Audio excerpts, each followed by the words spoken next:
L'organisme humain subit les influences les plus diverses.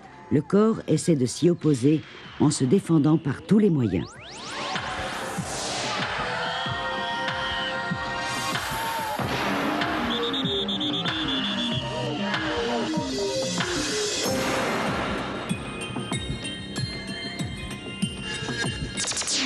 Au fil de l'évolution, le système immunitaire humain est devenu un mécanisme très performant de défense contre les bactéries, les virus et les parasites.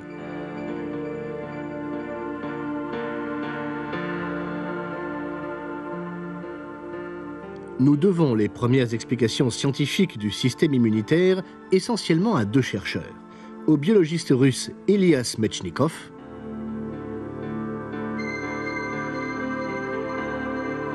et au chimiste allemand Paul Ehrlich. En 1889, Paul Ehrlich passe plusieurs mois en Égypte pour y guérir une tuberculose peu prononcée. Il rentre à Berlin mais ne retourne pas travailler à son ancien poste à l'hôpital de la Charité.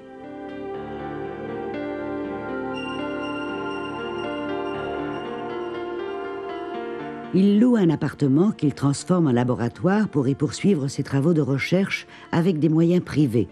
Il s'agit surtout d'expériences de coloration sur des échantillons de tissus, un domaine histologique où Ehrlich s'est déjà fait un nom.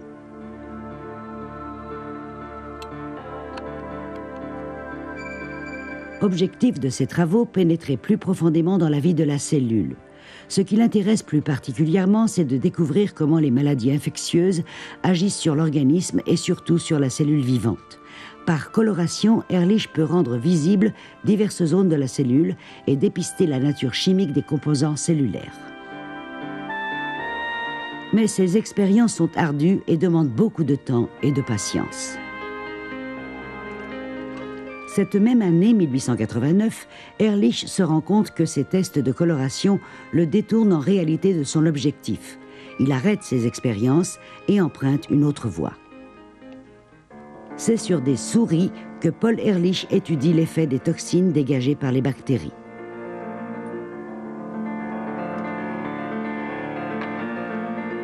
Il utilise des poisons végétaux comme substance pilote, du ricin et de l'abrine, deux protides.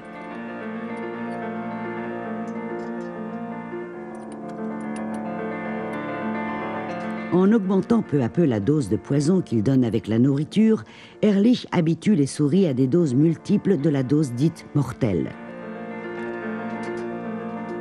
Ainsi, grâce à ce traitement répétitif, les animaux ont acquis des forces de défense.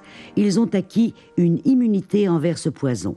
Il est évident que le poison a été neutralisé par un contrepoison ou une antitoxine, ainsi que Ehrlich la qualifie.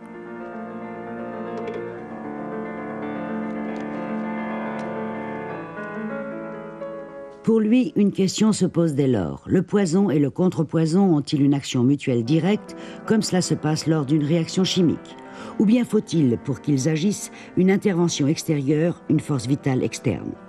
Ehrlich effectue des essais en éprouvette et montre que le poison et le contrepoison, obtenus à partir du sérum sanguin des souris immunisées, réagissent entre eux, même hors de l'organisme, sans participation des cellules vivantes. Poison et contrepoison se combinent comme le font d'autres molécules lors des réactions chimiques simples. Ehrlich développe ses conceptions pour en arriver à la théorie des chaînes latérales, qu'il publie en 1897, appuyée d'illustrations assez fantaisistes. Il pense que les contrepoisons se trouvent sur les membranes des cellules, formant ce qu'il appelle les chaînes latérales. Lorsqu'un poison précis est lié par la chaîne correspondante, cela incite la cellule à former d'autres chaînes latérales de même type. Ces chaînes, à leur tour, lient d'autres molécules toxiques. Un excédent de chaînes latérales se déverse dans le sang et le poison peut ainsi être neutralisé dans le plasma sanguin. Et ceci, même en dehors du corps humain, en éprouvette.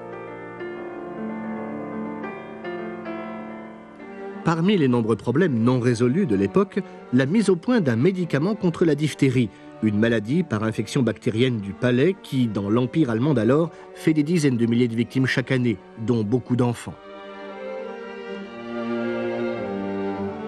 Un autre grand scientifique travaille pendant ce temps à un sérum contre la diphtérie. Il s'agit du bactériologiste Robert Koch qui engage à son service Paul Ehrlich. Ses travaux sur l'action des poisons végétaux semblent en effet le prédestiner à contrôler l'efficacité des sérums sanguins développés par Koch. C'est ainsi que les deux hommes affinent les méthodes visant à accroître l'action immunisante du sang animal chargé d'anticorps.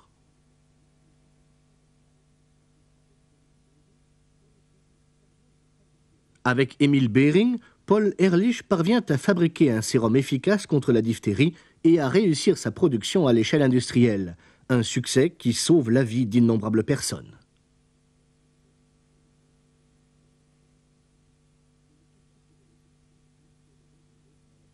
Mais le traitement sérologique échoue pour de nombreuses autres maladies infectieuses. Ehrlich reconnaît alors que la sérothérapie a ses limites. C'est ainsi qu'il commence à étudier l'action des substances chimiques dans le traitement des maladies infectieuses. Son plus grand succès, dans ce nouveau secteur de recherche, est la mise au point du premier médicament efficace contre la syphilis, le salvarsan. C'est à cette découverte que Paul Ehrlich doit d'être considéré comme le père fondateur de la chimiothérapie. Mais c'est pour ses travaux d'immunologie qu'il reçoit le prix Nobel en 1908. Paul Ehrlich partage ce prix avec le biologiste russe Elias Metchnikov. Selon la théorie de Metchnikov, ce sont des phagocytes, des cellules dévoreuses, qui décèlent l'intrusion des germes pathogènes, qui les attaquent et qui finalement les dévorent, ou plutôt les digèrent. En mai 1882, Metchnikov doit quitter l'université d'Odessa à la suite d'intrigues politiques. Touché profondément, il quitte la Russie avec sa famille et s'installe en Italie pour se reposer, se reprendre et continuer tranquillement ses travaux scientifiques.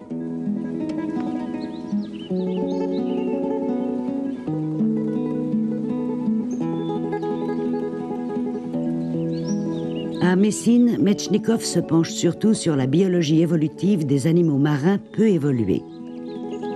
Lors de ses recherches, il administre des colorants à des étoiles de mer. Il constate alors que les pigments colorés sont capturés par des cellules digestives spécifiques et qu'ils sont même dévorés. Un phénomène qui, pour lui, est une manière de se défendre contre les intrus.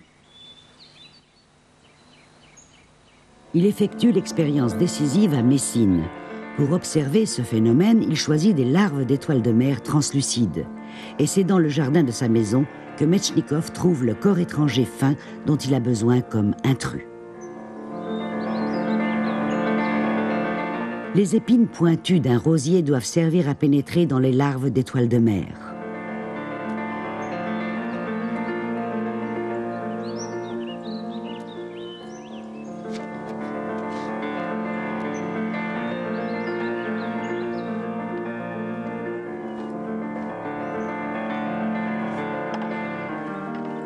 Il prépare soigneusement la lame porte-objet en l'enduisant de vaseline pour pouvoir y déposer une goutte d'eau de mer contenant des larves d'étoiles de mer.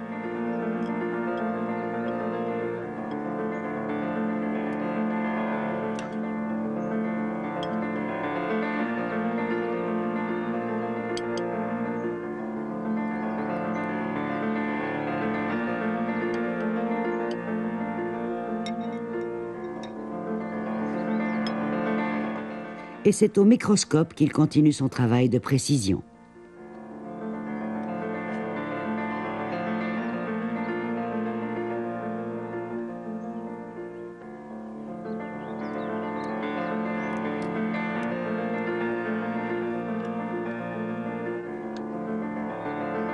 Prudemment, il insère une épine de rose dans une larve.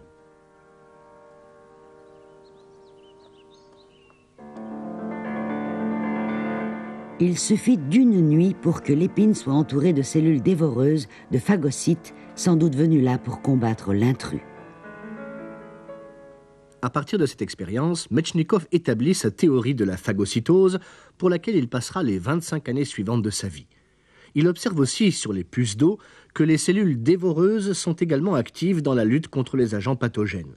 Les puces d'eau sont souvent contaminées par des champignons parasitaires qui les font mourir.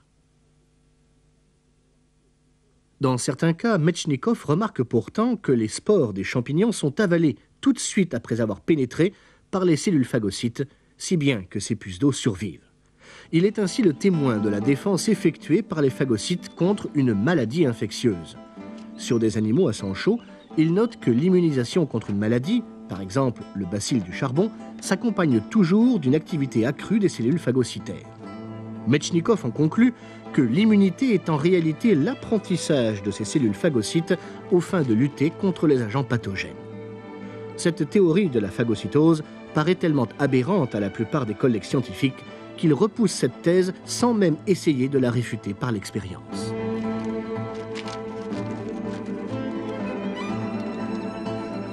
Même Robert Koch refuse énergiquement les assertions de Metchnikoff.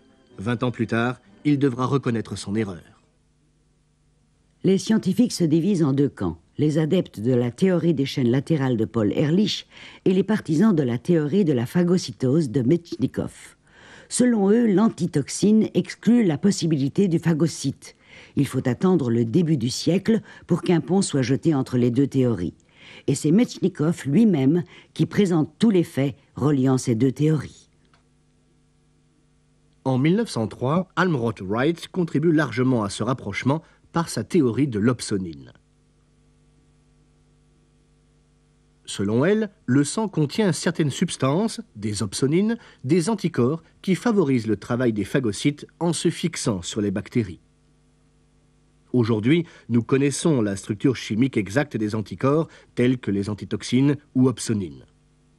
Au total, plus de 1000 acides aminés constituent une molécule complexe qui ressemble grosso modo à un Y.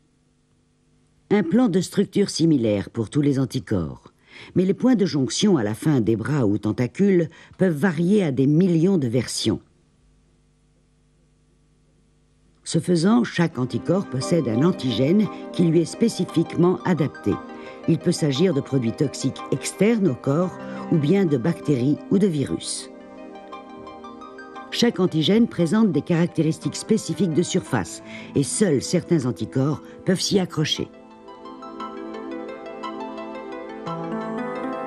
C'est un peu comme une serrure. Si l'anticorps et l'antigène sont adaptés l'un à l'autre, le verrou se ferme, l'intrus est captif.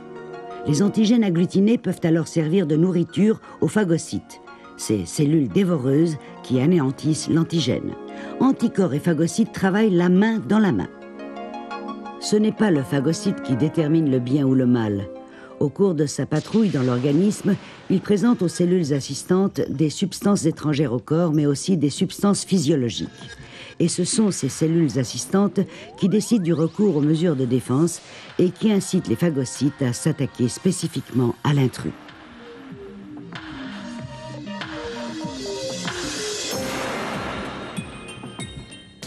Aujourd'hui, nous connaissons les constituants principaux et le mode d'action du système immunitaire.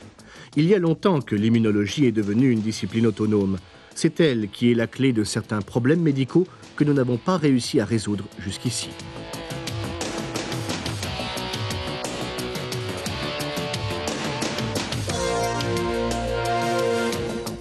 Nous disposons de vaccins pour combattre de nombreuses maladies, mais nous sommes encore largement impuissants devant le sida, le syndrome immunodéficitaire acquis, une maladie dont les agents pathogènes, le virus HI, détruisent les cellules de notre système immunitaire. On essaie aujourd'hui, par des méthodes de génétique moléculaire, de trouver la faille, le point faible du virus, là où on pourrait l'attaquer. À l'avenir, la recherche immunologique fournira de nouvelles formes thérapeutiques pour lutter contre le cancer, contre les maladies ou les déficiences immunitaires. Des thérapies peut-être révolutionnaires qu'on pourrait sans doute comparer dans leur portée à la découverte de la pénicilline.